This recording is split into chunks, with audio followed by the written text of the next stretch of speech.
Sir কাল আমি টিউশনে আসতে পারবো না। কেন, শরীর কি খারাপ? না স্যার, আমার দাদু মারা গেছিল না, কাল দাদু শ্রাদ্ধ, আমি কাল সেখানেই যাব। ও আচ্ছা আচ্ছা, তাহলে তুমি এক কাজ করো, নোটসগুলো পরের দিন এসে নিয়ে নিও। ওকে, থ্যাংক ইউ স্যার। ওকে ওকে। খোকা, কাল তোর জন্য একটা মেয়ে দেখতে যাব। আরে মা, এইসব হুটহাট সিদ্ধান্ত তুমি নাও কেন বলো তো? আমি কিন্তু ওদেরকে কথা দিয়েছি, এবার আপনার মেয়েকে নিয়ে আসুন, মুখটা দেখি। হ্যাঁ হ্যাঁ, মা বেরিয়ে আয় তো।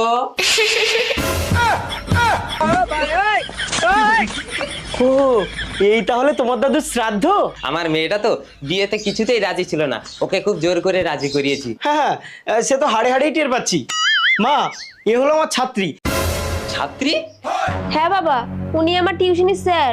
স্যার তো কি আছে, বিধাতা যাকে যেখানে ঠিক করেছে তার সেখানেই বিয়ে হবে। আন্টি, স্যারকে একটু বোঝান না। তুমিও তাহলে পছন্দ করে ফেলেছো? শ্বশুর মশাই, শিক্ষক ছাত্রী যখন রাজি, বিয়েটা হোক আজই।